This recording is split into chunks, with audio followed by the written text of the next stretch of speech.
ಅವರೆಕಾಯಿ ಸೀಸನ್ ಬಂತು ಅಂದರೆ ಎಲ್ಲ ಅವರೆಕಾಯಿ ಮಯ ಅಲ್ವಾ. ಚಿತ್ಕಿದ ಬೇಳೆ ಸಾರು, ಅವರೆಕಾಳು ಸಾಗು, ಅವರೆಕಾಳು ಉಪ್ಪಿಟ್ಟು, ಅವರೆಕಾಳು ಮಸಾಲ ರೊಟ್ಟಿ. ಹಿಂಗೆ ಚಿತ್ಕಿದ ಬೇಳೆ ಸಾರು ನಾನಿದು ಶೇರ್ ಮಾಡ್ಕೊಂಡಿದ್ದೀನಿ ಅನಿಸುತ್ತೆ. ಆದರೂ ಇನ್ನೊಂದು ಸರಿ ಯಾರು ಹೊಸಬ್ರು ನೋಡ್ತಾ ಇದ್ದರೆ ನಾನು ಒಂದೊಂದು ಸರಿ ಒಂದೊಂದು ಥರ ವಿಧಾನದಲ್ಲಿ ಮಾಡ್ತಾಯಿರ್ತೀನಿ. ತುಂಬ ಚೆನ್ನಾಗಾಗುತ್ತೆ. ಚಿತ್ತಕ್ಕೆ ಬೇಳೆನ ನೀರಲ್ಲಿ ಚೆನ್ನಾಗಿ ತೊಳ್ಕೊಂಡು ಕುಕ್ಕರ್ಗೆ ಎಣ್ಣೆ ಹಾಕಿ, ಎಣ್ಣೆ ಕಾಯ್ದಮೇಲೆ ಚಿತ್ಕಿದ ಬೇಳೆನ ನೀರೆಲ್ಲ ಸೋಸ್ಕೊಂಡು ಹಾಕಿ ಚೆನ್ನಾಗಿ ಫ್ರೈ ಮಾಡ್ಕೊತಾ ಇದ್ದೀನಿ ಹಸಿ ವಾಸನೆ ಹೋಗೋ ತನಕ.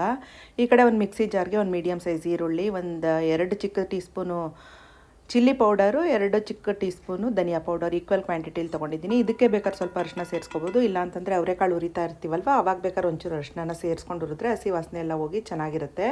ಇದಕ್ಕೆ ಸ್ವಲ್ಪ ನೀರು ಹಾಕಿ ನುಣ್ಣಗೆ ಪೇಸ್ಟ್ ಮಾಡಿಕೊಂಡು ಕಾಳೆಲ್ಲ ಹಸಿ ವಾಸನೆ ಒಂದು 5 ನಿಮಿಷ ಸ್ಲೋ ಫ್ಲೇಮಲ್ಲಿ ಹುರ್ಕೊಂಡಾದಮೇಲೆ ನೀರಿನಂಶ ಎಲ್ಲ ಹೋಗಿ ಅದು ರಾಸ್ ಮೇಲೆಲ್ಲ ಹೋಗುತ್ತೆ ಕಾಳ್ದು.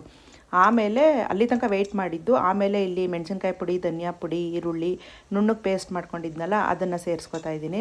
ಸೇರಿಸ್ಕೊಂಡು ಒಂದು ಟಿಪ್ಪು ಯಂಗ್ಸ್ಟರ್ಸ್ಗೆ ಯಾವಾಗಲೂ ಹೇಳ್ತಾ ಇರ್ತೀನಿ, ಮಧ್ಯೆ ನೀರು ಸೇರಿಸೋ ಅಗತ್ಯತೆ ಬಂದರೆ ಬಿಸಿನೀರನ್ನ ಕಾಯಿಸ್ಕೊಂಡು ಪಕ್ಕದಲ್ಲಿ ಇಟ್ಕೊಂಡು ಅದನ್ನು ಸೇರಿಸ್ಕೊಂಡ್ರೆ ರುಚಿ ತುಂಬ ಚೆನ್ನಾಗಿರುತ್ತೆ, ಎನ್ಹಾನ್ಸ್ ಆಗುತ್ತೆ. ಅದಕ್ಕೋಸ್ಕರ ನಾನು ಯಾವಾಗಲೂ ಬಿಸಿನೀರನ್ನ ಫ್ಲಾಸ್ಕಲ್ಲಿ ಕಾಯಿಸಿಟ್ಕೊಂಡಿರ್ತೀನಿ. ಈಗ ಅಗತ್ಯಕ್ಕೆ ತಕ್ಕಷ್ಟು ನೀರನ್ನು ಸೇರಿಸ್ಕೊಂಡು ಅದನ್ನು ಮಿಕ್ಸ್ ಮಾಡಿ ಬೇಯಕ್ಕೆ ಬಿಟ್ಬಿಟ್ಟು ಈ ಕಡೆ ಒಂದು ಚಿಕ್ಕ ಬೌಲಷ್ಟು ತೆಂಗಿನಕಾಯಿ, 1 ಟೀ ಸ್ಪೂನ್ ಕಡಲೆ, 1 ಟೀ ಸ್ಪೂನ್ ಗಸಗಸೆ ಇಷ್ಟನ್ನು ಹಾಕಿ ನುಣ್ಣಗೆ ರುಬ್ಕೋತಾ ಇದ್ದೀನಿ. ಇದು ಕಡಲೆ ಜಾಸ್ತಿ ಹಾಕ್ಬಾರ್ದು, ಗಟ್ಟಿ ಬಂದ್ಬಿಡುತ್ತೆ. ಒಂದು ಅರ್ಧ ಸ್ಪೂನಿಂದ 1 ಸ್ಪೂನ್ ಹಾಕಿದ್ರೆ ಸಾಕು ಕಾಳು ಕ್ವಾಂಟಿಟಿ ಮೇಲೆ. ಬೇಕು ಅಂದವರು ಚಕ್ಕೆ, ಲವಂಗ, ಶುಂಠಿ, ಬೆಳ್ಳುಳ್ಳಿ ಎಲ್ಲ ಹಾಕ್ಕೊಂಡ್ರೆ ಅದೊಂಥರ ನಾನ್ ವೆಜ್ ಟೇಸ್ಟ್ ಬರುತ್ತೆ. ನಾನು ಅದೆಲ್ಲ ಜಾಸ್ತಿ ಯೂಸ್ ಮಾಡಲ್ಲ, ಸಾಮಾನ್ಯವಾಗಿ ಯಾವಾಗಲಾದರೂ ಒಂದೊಂದ್ಸರಿ ಅಪರೂಪಕ್ಕೆ ಯೂಸ್ ಮಾಡ್ತೀನಿ. ಇವಾಗ ಕಾಯಿ, ಕಡಲೆ, ಗಸಗಸೆ ಅದನ್ನು ನುಣ್ಣಗೆ ಪೇಸ್ಟ್ ಮಾಡ್ಕೊಂಡಿದ್ನಲ್ಲ ಅದನ್ನು ಸೇರಿಸ್ಬಿಟ್ಟು ರುಚಿಗೆ ತಕ್ಕಷ್ಟು ಉಪ್ಪು ಮತ್ತು ಒಂದು 2-3 ಬದನೆಕಾಯಿನ ಹೆಚ್ಚಿಟ್ಕೊಂಡಿದ್ದೆ.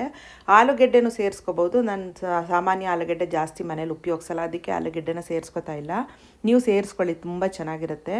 ನಾನಿಲ್ಲಿ ಬರೀ ಬದನೆಕಾಯಿ ಮಾತ್ರ ಸೇರಿಸ್ಕೊಂಡು ಅದನ್ನು ಚೆನ್ನಾಗಿ ಒಂದು ಮಿಕ್ಸ್ ಕೊಟ್ಬಿಟ್ಟು ಈ ಹಸಿ ಖಾರ ಎಲ್ಲ ಚೆನ್ನಾಗಿ ಬೆಂದಿರುತ್ತೆ ಅಲ್ವಾ ಫಸ್ಟೇ. ಇವಾಗ ಕಾಯಿ, ಕಡಲೆ, ಗಸಗಸೆ ಏನು ಹಾಕ್ತೀವಿ ಅದು ಬದನೆಕಾಯಿ ಬೇಯೋ ತನಕ ಒಂದು 5-10 ನಿಮಿಷ ಮೀಡಿಯಮ್ ಫ್ಲೇಮಲ್ಲಿ ಬೇಯಿಸ್ಕೊಂಡ್ರೆ ಲಿಕ್ವಿಡ್ ಕನ್ಸಿಸ್ಟೆನ್ಸಿ ನಾವು ನೋಡಿಕೊಂಡು ಬಿಸಿನೀರನ್ನ ಸೇರಿಸ್ಕೊಂಡು ಲಿಡ್ ಮುಚ್ಚಿಬಿಟ್ಟು ಮೀಡಿಯಮ್ ಫ್ಲೇಮಲ್ಲಿ ಒಂದು 5-10 ನಿಮಿಷ ಬೇಯಿಸ್ಕೊಂಡ್ರೆ ಆವಾಗವಾಗ ಕೈ ಆಡ್ತಾ ಇರಬೇಕು, ಯಾಕೆಂದರೆ ತಳ ಹಿಡಿದು ಬಿಡುತ್ತೆ ಅಂತ. ದಪ್ಪ ಪಾತ್ರೆ ಇಟ್ಟರೆ ಏನಾಗಲ್ಲ, ಇಲ್ಲಾಂದರೆ ಸ್ವಲ್ಪ ಕೈ ಆಡ್ತಾ ಇರಬೇಕಾಗತ್ತೆ.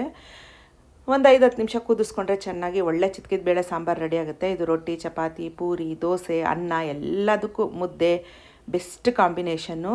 ನಾನು ಜಾಸ್ತಿ ಕಾಳಾಕಿ ಮಾಡಿದ್ದೆ, ತುಂಬ ಟೇಸ್ಟಿಯಾಗಿ ತುಂಬ ಚೆನ್ನಾಗಾಗಿತ್ತು. ನೀವು ಒಂದ್ಸರಿ ಈ ವಿಧಾನದಲ್ಲಿ ಟ್ರೈ ಮಾಡಿ ನೋಡಿ. ಹಂಗೆ ನನ್ನೊಂದು ಡೇ ವಿತ್ ಅನ್ನುವಂಥ ಯೂಟ್ಯೂಬ್ ಚಾನಲ್ ಇದೆ, ಫ್ರೀ ಆಗಿದ್ದಾಗ ಇಂಟ್ರೆಸ್ಟ್ ಇದ್ದರೆ ಅದನ್ನು ವಿಸಿಟ್ ಮಾಡಿ ನೋಡಿ.